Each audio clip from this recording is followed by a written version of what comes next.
지난 주일이 종교개혁 주일이었습니다. 종교개혁주일은 마틴 루터가 1517년 10월 31일 날 비텐베르크 대학 교회 정문에 95개조의 방방문을 게시한 사건을 기념하는 날이죠. 당시 로마 카톨릭 교회는요, 참으로 여러 부분에 있어서 크게 타락을 하고 있었습니다. 그 중에서 성 베드로 성당 건축 기금을 충당하기 위해서 실시한 이 면죄부 판매는 가히 기독교의 본질을 훼손시키는 데 있어서 으뜸이 됐습니다. 사실 카톨릭 교회는요, 개신교회와 구별되는 아주 특이한 교리들이 많이 있습니다. 도저히 성경적이라고도 말하기는 힘든 그들만의 왜곡된 종교 간에 의한 것이 있는데, 그 중에서 특히 공로를 통한 구원론은 예수 그리스도께서 십자가에서 이루신 이 보혈의 은혜를 아주 헛되이 만드는 잘못된 구원관이 아닐 수 없는 것입니다. 루터가 종교개혁을 하던 당시 카톨릭 교회는 크게 재정적인 압박을 받고 있었어요. 그래서 어떻게 해서든지 이 문제를 해결해야 했는데, 그래서 생각해낸 것이 바로 공로를 충분히 쌓지 못하고 죽은 자들을 위해서 그 부족한 공로를 채워줘서 천국에 보내주면 어떻겠느냐라고 하는 그 얼토당토하는 그 교리를 생각해내게 됩니다. 그래서 공로가 남아도는 교황이 자기 공로를 판매함으로 구원받지 못하고 연옥에 갇혀있던 죽은 자들도 얼마든지 천국에 갈 수 있다라고 성도들을 속이기 시작한 것입니다.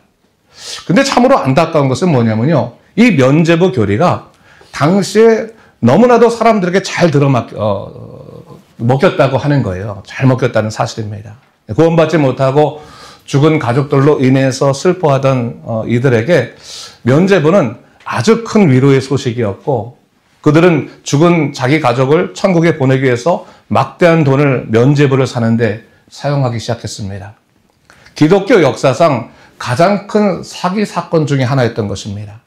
그래서 가톨릭 교회는 이로 인해서 재정적인 어려움을 금방 극복하게 되었고, 그렇지만 어떤 문제가 생겼습니까? 그로 인해서 천국은 돈 있는 자들이 갈 수 있고, 그렇지 못한 자는 오히려 가지 못하는 차별적인 나라가 되고 말았던 것입니다.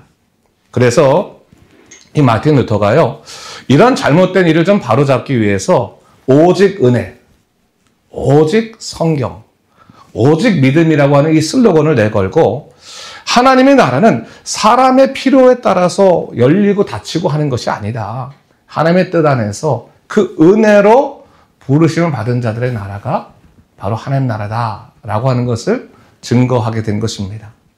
그래서 해마다 10월 마지막 주일이 되면요, 우리 개신교회들이 종교개혁주의를 지키게 되는데, 이것은 다름 아니라 교회의 잘못을 반복하지 말자는 거예요.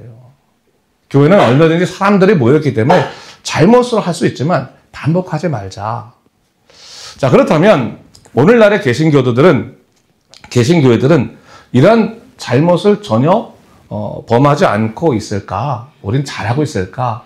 사실 안타깝지만 그 모습만 다를 뿐, 오늘날에도 여전히 교회 안에서 이러한 종교적인 편견이나 차별은 실제로 존재합니다. 그래서 성경적인 원리로 풀어져야 될 일이 소수의 사람들의 입김에 의해서 움직일 때도 많이 있고, 누구든지 주의 은혜로 부르심을 받은 성도들은 다 하나이고 평등한데도 불구하고 마치 교회 들어가면 하이어라키가 존재하는 것 같아요. 교회 가면 계급이 있는 것처럼 그렇게 느껴지더라라고 하는 것이죠. 하지만 여러분, 그럼에도 불구하고 교회는 예수님께서 당신의 핏값으로 사신 은혜의 공동체이기 때문에 다시금 믿음으로 제대로 세워줘야 됩니다. 실수해서 넘어질 때도 있겠지만 그때마다 회개하고 또 고치고 바로 세워가면서 주님이 오실 그날을 예비해야 되는 것이 오늘날 성도들의 중요한 사명 중에 하나인 것입니다. 저는 그런 의미에서 오늘 교회 개혁의 가장 큰 원동력으로서 은혜라고 하는 것이 결국 뭐냐? 은혜 역사에 대해서 좀 생각해 보고자 하는 거예요. 여러분, 오늘 우리가 읽은 본문의 말씀은 소위 잃은 양의 비유로 잘 알려진 예수님의 천국 비유 말씀입니다. 솔직히 너무나 잘 알려져 있기 때문에 사실 종종 이 말씀이 너무 지나치게 가볍게 취급되고 있다는 생각이 들 정도입니다. 하지만 이 본문이 가지고 있는 사실 진짜 교훈은 굉장히 역설적이고 도전적입니다. 왜냐하면 이 말씀은 당시 하나님 나라가 어떠한지도 모른 채 그저 자기의 종교적 신념만에 몰입해 있었던 종교인들, 당시 종교 지도자들에게 주시는 경고의 말씀이기 때문에 그렇습니다. 그래서 이 잃은 양의 비유를 읽기 전에 전제를 먼저 잘 알아야 돼요. 그 전제가 바로 1절부터 3절 말씀인데 제가 한번 읽어보겠습니다.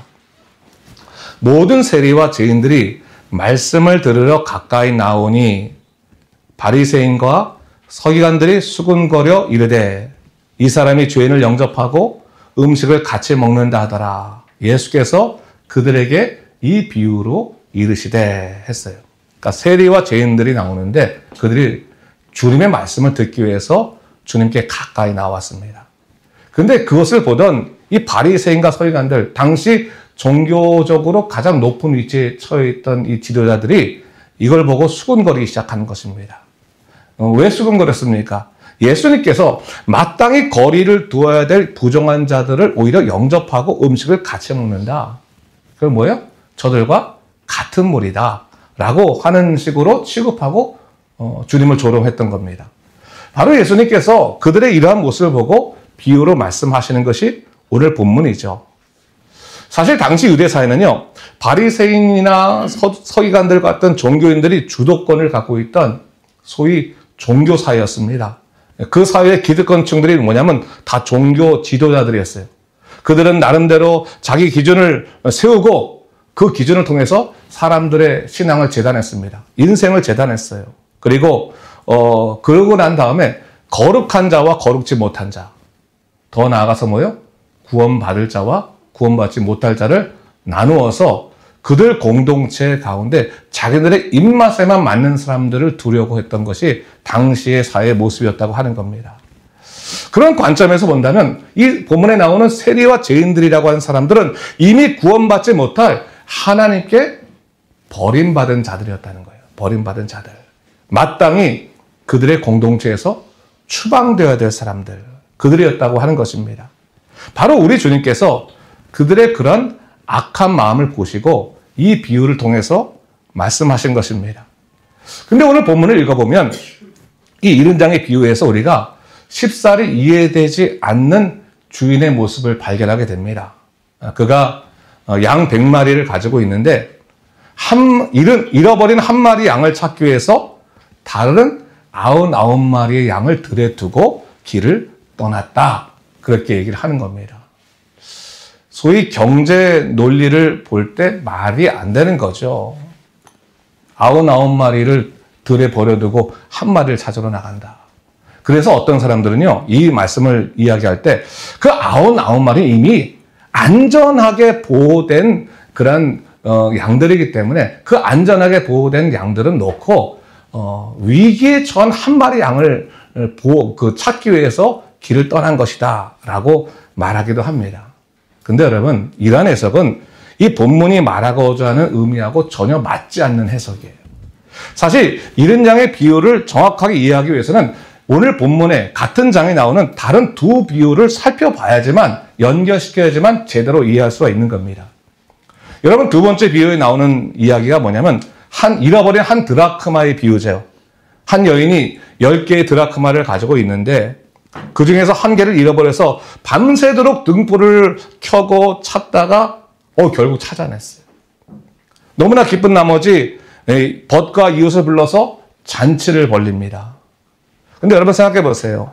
아무리 잃은 것을 찾아서 기뻤다 할지라도 한 드라크마의 가치에 몇 배가 될지도 모르는 돈을 써가면서 동네 잔치를 할 필요가 있었겠습니까?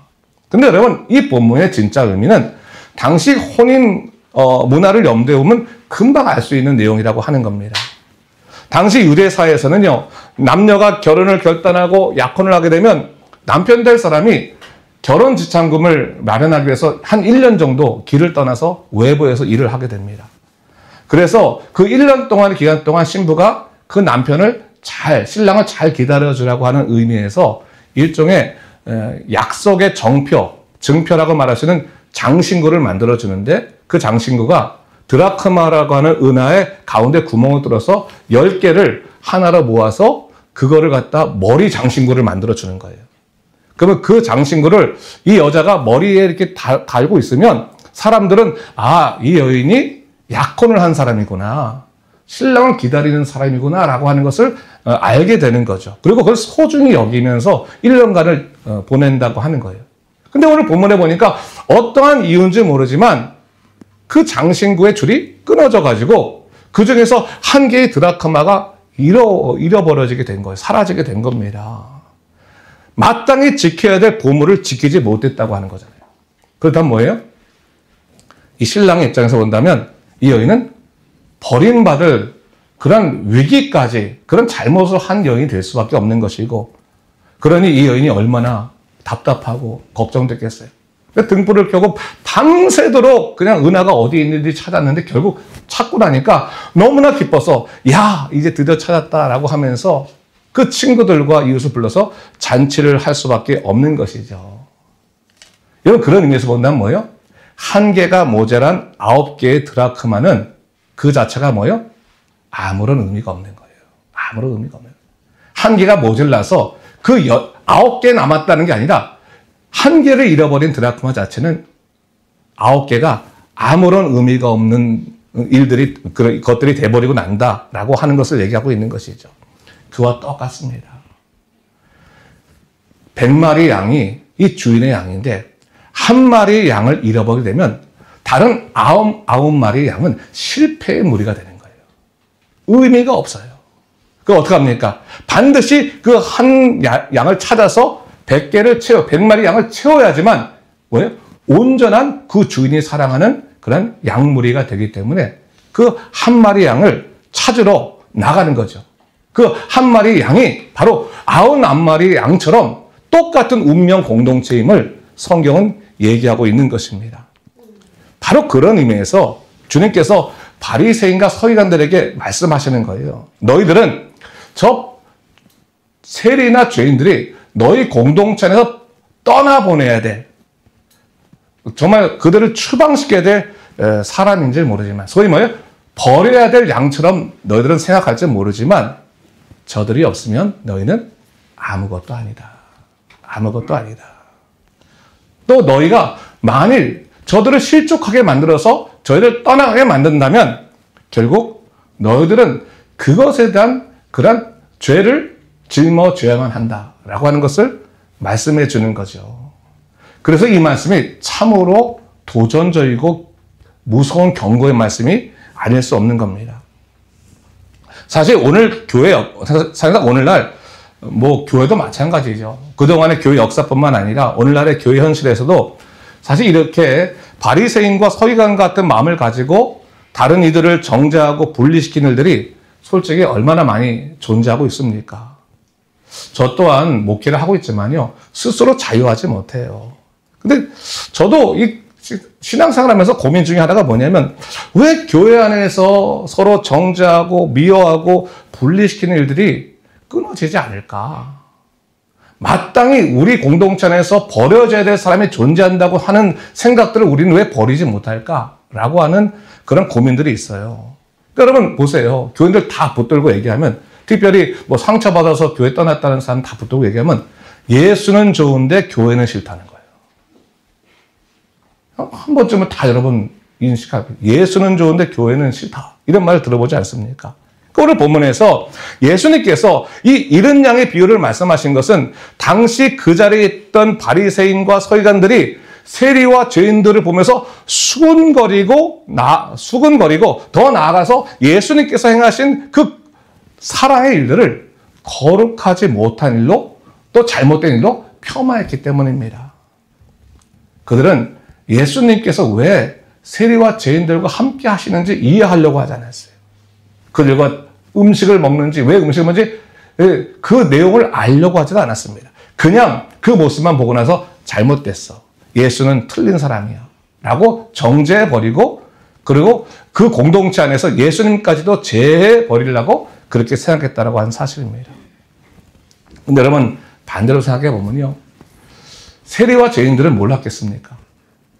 이 항상 자기가 이 사회 속에 살아갈 때 자기에게 쏟아지는 시선들, 그 잔인한 시선들, 그렇지 않습니까? 서기관들이나 바리새인들이 볼 때 자기를 아주 멸시하며 보는 그 시선들이 있었기 때문에 이들은 뭐예요? 그들을 떠나고 싶었던 거예요. 저들의 공동체에 있기 싫다.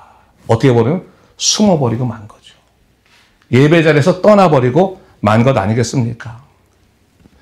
여러분 오늘날 이런 일들은 실제로 교회 안에서 비일비재합니다. 교회 안에서 오랫동안 신앙생활했다는 분들 중에서 이렇게 사람을 판단하고 자기 기준에 들어오지 못하는 자들을 교회 바깥으로 내어 쫓는 분들이 실제로 존재합니다. 여러분 목사님 저에게도 마찬가지였어요. 사실은 제가 교회 안에서 많이 들었던 얘기 중에 하나가 저 불러가지고 목사님 왜 저런 사람하고 상종하세요? 저런 사람하고 대화하지 마세요. 그런 얘기 실제로 전 들었어요. 저를 데리고 설득하는 거예요. 목사님 저 사람 상종하지 말라고 만나지 말라고. 아니 교인이 찾아와가지고 다른 교인에게 그렇게 말하는 것 자체가 말도 안 되지만 그게 오늘날 우리들의 현실이었다고 하는 사실이에요.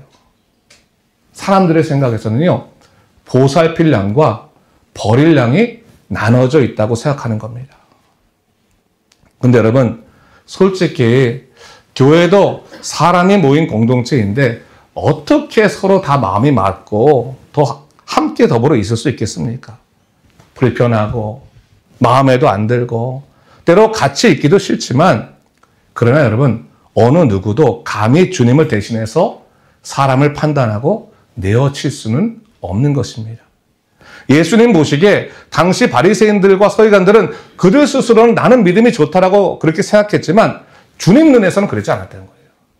아무리 성경 지식이 많고 종교적인 그러한 헌신을 많이 하고 있어도 그러나 품지 않고 사랑하지 않은 그 마음 하나 때문에 주님은 그들을 좋게 보지 않으셨던 것입니다.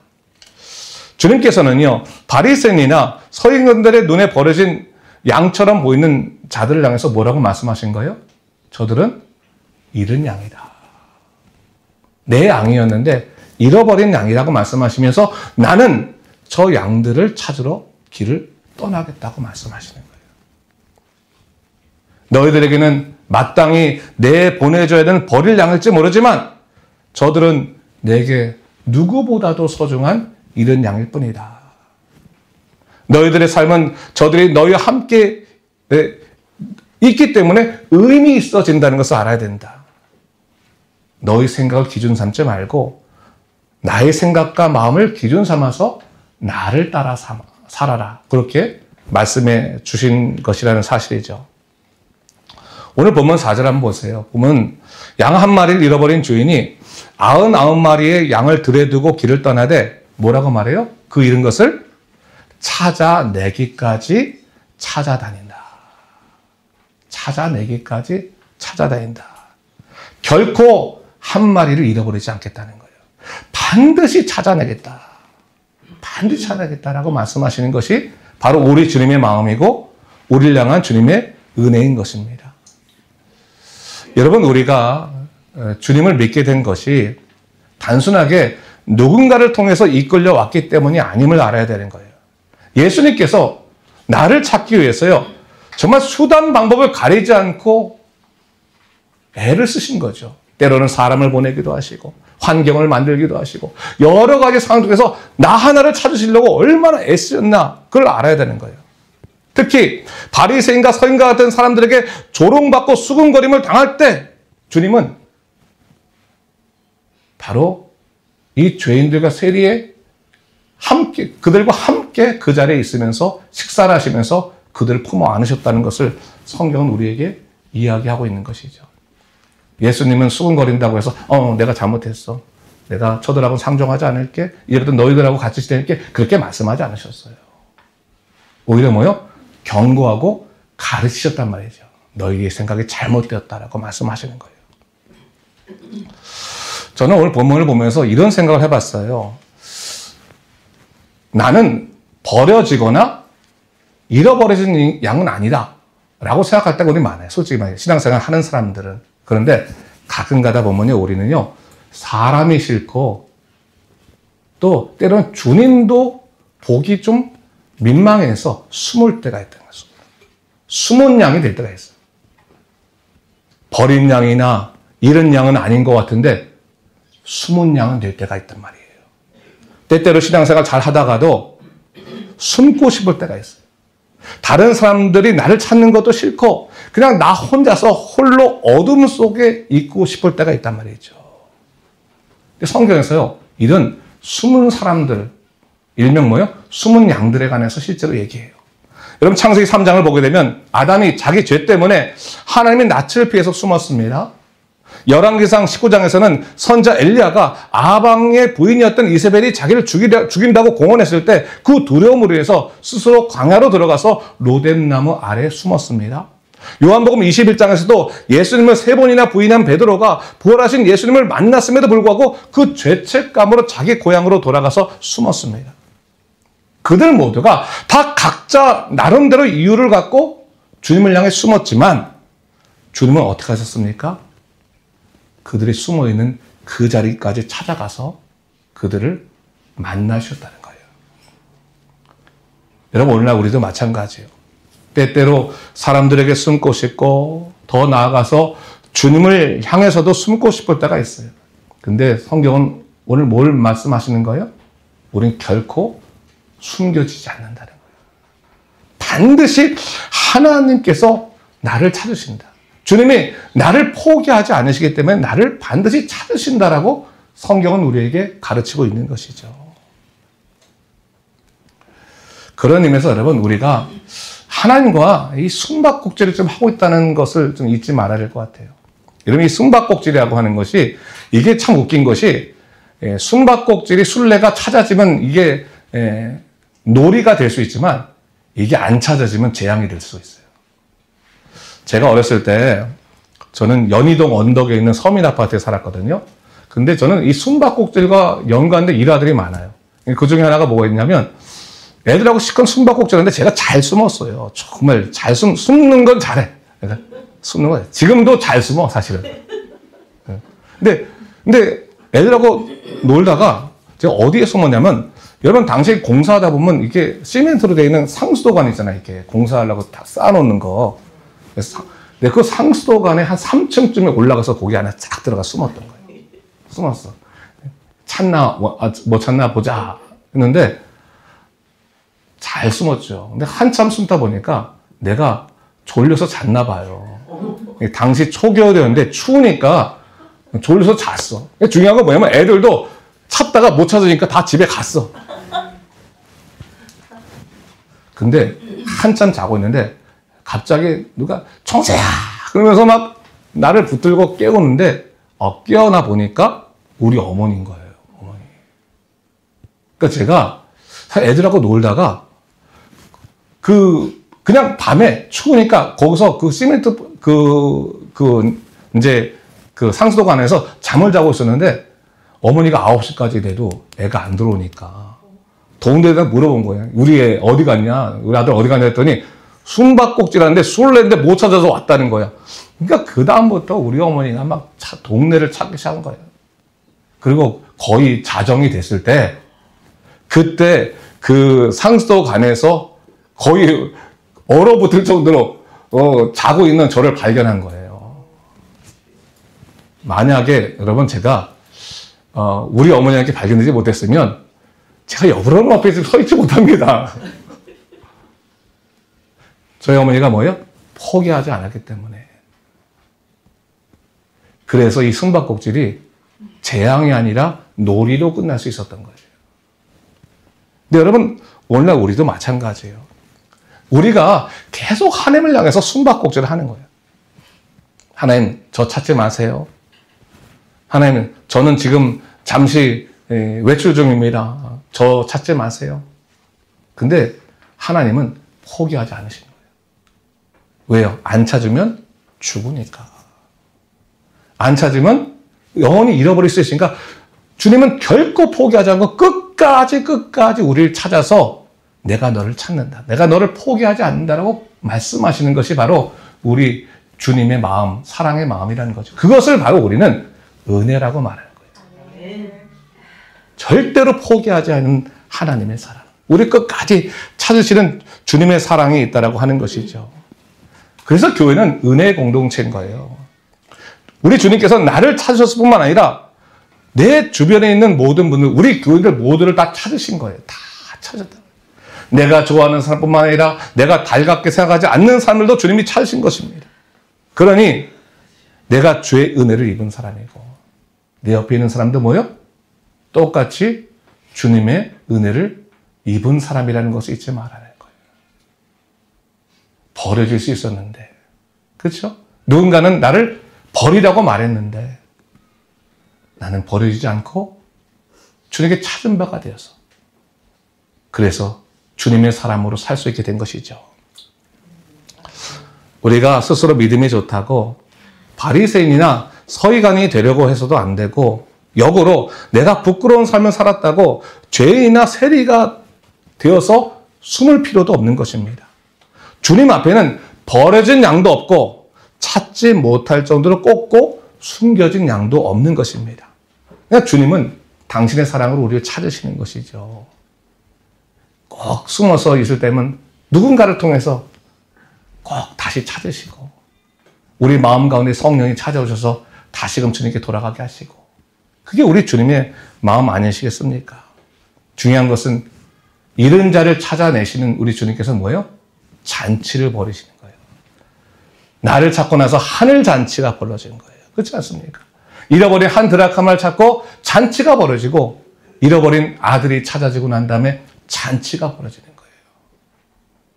이 부족한 죄인이, 이 부족한 자가 주님께서 기뻐하시는 잃어버린 자임을 알고 다시 찾은 바 되었을 때 바로 우리가 찾아짐 때문에 하늘의 잔치가 벌어진다는 것을 성경은 우리에게 얘기해주고 있는 것입니다. 그래서 오늘 본문 5절에서 7절에서 이렇게 말씀하시잖아요. 또 찾아낸 즉 즐거워 어깨에 메고 집에 와서 그 벗과 이웃을 불러 모으고 말하되 나와 함께 즐기자. 나의 잃은 양을 찾아내었노라 하리라. 내가 너에게 이르노니 이와 같이 죄인 한 사람이 회개하면 하늘에서는 회개할 것 없는 의인 99으로 말미암아 기뻐하는 것보다 더하리라. 아멘. 아멘. 여러분 우리가 전도가 왜 중요하냐면 바로 나를 통해서 그 잃은 양을 찾는 하나님의 마음들이 실현되기 때문에 그런 거예요. 잔치가 열려 잔치가. 지난 주일에 로버트 리 목사님의 간증을 통해서 우리는 하나님께서 그 잃은 자를 어떻게 사용하시는지를 봤어요. 그렇지 않습니까? 근데 여러분 생각해 보세요. 이 사회 속에서는요, 이 사회 속에서는 그 사람의 과거, 그 과거를 절대로 용납하지 않아요. 저 사람이 과거에 어떤 사람이었는지, 저 사람이 전과자고, 저 사람이 마약을 판매한 사람이었고, 저 사람이 잘못한 사람이었기 때문에 결단코 오늘이 행복할 수 없다라고 생각하는 것이 이게 이 사회인 거예요. 그러나 예수님 안에서 참 은혜가 주어지면 저런 사람들도 하나님께 변화시켜서 천국의 놀라운 이 잔치의 통로로 삼으신다라고 하는 것을 보여주신 것을 우리가 직접 보지 않았습니까? 저는 우리 프로미스 공동체가 그랬으면 좋겠어요. 저는 우리가 좀 하나님의 마음을 갖고 바로 나도 은혜 받은 사람이고 난 은혜의 통로가 되겠다. 하나님 그 잃어버린 자를 찾는 통로가 되게 하여 주십시오.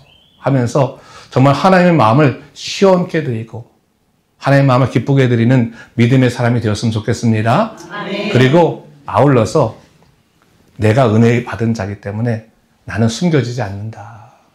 때로는 버려진 것 같고 때로는 숨고 싶었지만 난 숨겨지지도 않고 버려지지도 않는다. 왜? 우리 하나님께서 나를 사랑하시기 때문에 나는 절대로 버리지 않는다는 걸 생각하고 항상 은혜 가운데 살아가는 우리 모두가 되시기를 주님의 이름으로 축원합니다.